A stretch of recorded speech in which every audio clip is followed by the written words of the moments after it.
ஃபாத்திமா ரலியல்லாஹு அன்ஹாவை அழைச்சு சொன்னாங்க, ஃபாத்திமா, ஒரு தந்தை என்பதால் இந்த உலகத்தில் எதை வேண்டுமானாலும் நீ கேட்கலாம், ஆனால் மறுமையில் லா உகுனி அன்கி மினல்லாஹி ஷைஆ, அல்லாஹ்விடத்திலிருந்து உன்னை என்னால் பாதுகாத்து விட முடியாது. தந்தை என்பதால், உன் நபி தந்தை என்ற காரணத்தால், முஹம்மது ரசூல் என்ற காரணத்தால், யா அல்லாஹ் என்னுடைய வாப்பா முஹம்மது ரசூல் எனக்கு சொர்க்கத்தை கொடுலாம் போய் அல்லாட்ட நீ கேட்ற முடியாது ஃபாத்திமா. நீ செய்யக்கூடிய அமல் உன்னை பாதுகாக்கும். இப்போ கணவன் செய்யக்கூடிய அமல் கணவனை பாதுகாக்கும், தந்தையை பாதுகாக்கும். மனைவி செய்யக்கூடிய அமல் மனைவியை பாதுகாக்கும். பிள்ளைகள் செய்யக்கூடிய அமல் பிள்ளைகளை பாதுகாக்கும். ஆனால் இதோடைய தொடர்பு இந்த குடும்ப உறவுகள் சேர்ந்து அல்லாஹ்வை வணங்குவதில் பிரதிபலிக்கும். இந்த பிரதிபலிப்பு மனைவியை சாலிஹாவான பெண்ணாக மாற்றும், கணவனை சாலிஹான கணவனாக மாற்றும், பிள்ளைகளை சாலிஹான பிள்ளையாக மாற்றும். இது எல்லாமே ஒரு தொடர்பு. இந்த மூன்று துருவங்களாக இருந்து மார்க்க தொடர்பில், அல்லாஹுடைய தொடர்பில், குர்ஆனுடைய தொடர்பில், சுன்னாவுடைய தொடர்பில் இருந்தால் இந்த குடும்பம் குர்ஆன் சுன்னாவின் வழியில், குர்ஆன் சுன்னாவுடைய குணத்தில் செயல்பட்டால், இதுதான் இந்த உலகத்திலேயே செல்வம் இல்லை என்றாலும், குடும்ப அந்தஸ்து இல்லை என்றாலும், அந்த குடும்பத்தில் எதுவுமே இல்லை என்றாலும் மகிழ்வு நிரம்பி இருக்கும். இல்லை என்றால் அந்த குடும்பத்தில் காசு பணம் இருக்கலாம், சந்தோஷம் இருக்கலாம், அல்லது குடும்ப உறவுகள் ஏராளமாக லட்சக்கணக்காக இருக்கலாம்.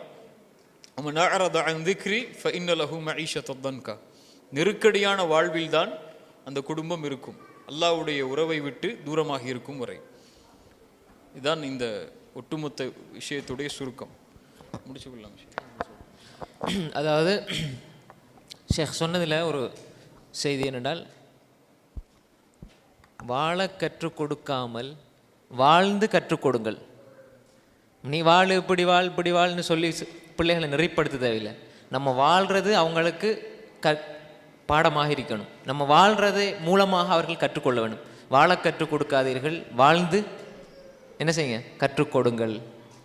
அதனால தான் ரசூல் ஸல்லல்லாஹு அலைஹி வஸல்லம் சொன்னாங்க, ஒரு தந்தை தாய் கபருக்குள்ளே வைக்கப்பட்டால் அவருடைய சொர்க்கத்தில் தரஜா கூடும், சொர்க்கத்தில் தரஜா கூடும். அப்போ அந்த மனிதர் கேட்பார், எப்படி இது? அப்போ சொல்லப்படும்,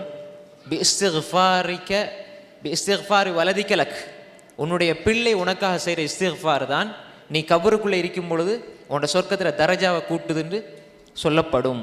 அப்போ எங்களோட பெற்றோர்கள் மரணிச்சிருந்தால் ஒரு சாலியான பிள்ளையாக என்ன செய்யணுமோ அவர்களுக்காக பிரார்த்திக்க வேண்டும்.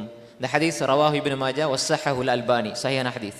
அப்போ எனவே அதிகமாக மரணித்த பெற்றோர்கள் இருந்தால் இந்த நேரத்தில் நமக்கு உபாரம் செய்ய கிடைக்கலன்னு நினச்சிருந்தா அவர்களுக்காக சதக்கா செய்யுங்க, அதிகமாக இஸ்திக்ஃபார் செய்யுங்க, துஆ செய்யுங்க. ஒட்டுமொத்த இந்த நம்முடைய இந்த கலந்துரையாடலுடைய சுருக்கம், ரப்பனா ஹப்லனா மின் அஸ்வாஜினா வதுர்ரியாத்தினா குர்ரத அயுனின் வஜஅல்னா லில்முத்தகீன இமாமா والذين يقولون ربنا هب لنا من أزواجنا وذرياتنا قرة أعين واجعلنا للمتقين إماما.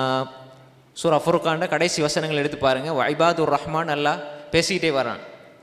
அல்லாஹுடைய அடியார்கள், ரஹ்மான் அடியார்களுடைய பிரார்த்தனைகளில் ஒன்று தான், யா அல்லாஹ் ஹப்லனா மின் அஸ்வாஜினா, எங்களோட மனைவி மக்கள், வதுர்ரியாத்தினா எங்களோட குடும்பம் சந்ததி, துர்யாத்தினா யாரு? எங்களோட குடும்பம். இவங்களேருந்து குர்ரத் அயுன், கண் குளிர்ச்சி தரக்கூடியவர்களை நீ ஆக்குவாயாக, நன்கொடையாக தருவாயாக.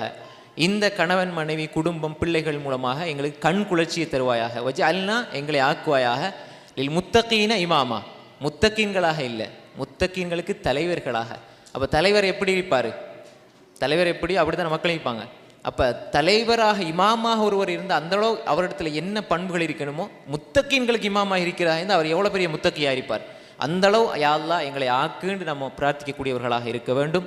அப்படிப்பட்ட ஒரு குடும்பத்தை, குடும்ப வாழ்க்கையை தெரிவு செஞ்சு அதை அந்த அடிப்படையில் கொண்டு செல்லக்கூடிய நன்மக்களாக அல்லாஹ் நம்ம எல்லோரையும் ஆக்கி அருள்வானாக. வாஹிரு தஅவானா அனில். சாலிஹான பிள்ளை எப்படி உருவாகும்? சாலிஹான பிள்ளை எப்படி உருவாகும்? எப்படி உருவாகும்? நம்ம சாலிஹா இருந்தால் தான் சாலிஹான பிள்ளை உருவாகும். நம்ம சாலிஹா இல்லைன்னா சாலிஹான பிள்ளை பேர் வேணால் வைக்கலாம், உருவாகாது. சாலிஹான்னு பேர் வச்சுக்கலாம், ஆனால் உருவாகுமா? நம்ம தொழுகையாளியாக இருந்தால் தான் நம்ம பிள்ளையும் தொழுகையாளியாக இருக்கும். நம்முடைய பெற்றோர்களுக்காக பணிவிடை செய்யக்கூடிய துவா செய்யக்கூடிய மக்களாக இருந்தால் தான் நம்முடைய பிள்ளைகளும் நம்ம இறந்ததுக்கப்புறம் நமக்காக பிரார்த்தனை செய்வாங்க. நம்ம குர்ஆன் ஓதக்கூடியவங்களாக இருந்தால் தான் பிள்ளைகளும் குர்ஆன் ஓதுவாங்க. நம்ம மனோ இச்சைகளை விட்டு ஆசாபாசங்களை விட்டு குடும்பத்தை விலக்கி இருந்தால் தான் நம்முடைய பிள்ளைகளும் அதை விட்டு விலகி இருப்பாங்க. இன்னைக்கு எதிர்மறையாக எல்லாமே இருக்குது. பிள்ளை குர்ஆனை ஓதணும், ஆனால் ஆப்பாக்கு குல்ஹுவல்லா அஹத் அந்த 3 சூறாவை தவிர ஒரு சூறா தெரியாது. பிள்ளை தொழுகணும் 5 வக்தும், ஆனால் வாப்பா அம்மா தொழ மாட்டாங்க. பிள்ளை இஸ்லாமிய ஸ்கூலில் போய் இஸ்லாமிய பாடங்களை படிக்கணும், ஆனால் வாப்பா அம்மா எந்த மதரசாக்கும் போய் அல்லது எந்த ஒரு இஸ்லாமிய கல்வி நிலையத்துக்கும் போய் மார்க்க கல்வியை தேட மாட்டாங்க. இந்த எதிர்மறை இருக்கக்கூடிய குடும்பத்தில் வளரக்கூடிய குழந்தை நடிக்கும், ஆனால் மார்க்கத்தோடு வளராது அல்லாஹ் நாடாத வரைக்கும். எப்போ அந்த குழந்தை மார்க்க ஈடுபாட்டோடு மார்க்க ஆர்வத்தோடு தன்னை நேர்படுத்தி கொண்டு வளரும் என்றால், இயற்கையாகவே வளரும் என்றால், அல்லாஹ்வுடைய உதவியோடு அந்த பெற்றோர்கள் அந்த குடும்பத்தில் உள்ள உறுப்பினர்கள் அந்த நிலைப்பாட்டில் இருந்தால் மட்டுமே. இல்லை நம்ம சொல்றதுக்காக செய்யலாம், நம்ம சொல்றதுக்காக மதரசா போகலாம், சொல்றதுக்காக தொழலாம், சொல்றதுக்காக குர்ஆனை மனனம் செய்யலாம், சொல்றதுக்காக ஸ்கூலில் போய் இஸ்லாமிய பாடங்களை படிக்கலாம்.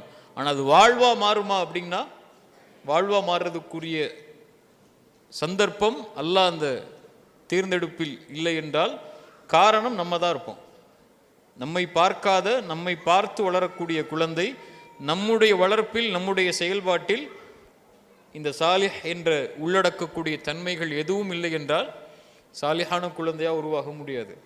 அப்படி ஒரு குழந்தையை உருவாக்கிட்டு நம்ம போனோம்னு சொன்னால் இந்த உலகத்திலையும் நமக்கு நஷ்டம், மரணத்துக்கு பிறகும் நமக்கு நஷ்டம்தான். அது நம்மளை சீர்படுத்தி கொள்ளணும். இங்கே எல்லாருமே ஒவ்வொருத்தருக்காகத்தான் அமல் செய்கிறோம், யாரும் மற்றவங்களுக்காக அமல் செய்கிறது இல்லை. ஒரு கணவனுக்காகத்தான் அமல் செய்கிறான். அப்படிதான் கணவனுடைய பொறுப்பை அவன் சரியாக இருந்து அல்லாஹ்விடத்தில் வெற்றி பெறுவதற்காகத்தான் கணவன் சரியான கணவனாக இருக்கிறான். மனைவியை திருப்திப்படுத்தணுங்கிற நோக்கம் மட்டும் இல்லை. அங்கே ஒரு மனைவி தன்னுடைய செயல்பாட்டில் சரியாக இருந்து நல்ல மனைவியாக ஆகி அல்லாஹ்விடத்தில் அந்தஸ்தை பெற வேண்டும் என்பதற்காகத்தான் அந்த மனைவி அமல் செய்கிறாள். அந்த பிள்ளையும் அப்படித்தான். ரசூலுல்லாஹி ஸல்லல்லாஹு அலைஹி வஸல்லம் அதனால தான் ஃபாத்திமா ரலியல்லாஹு அன்ஹாவை அழைச்சு சொன்னாங்க, ஃபாத்திமா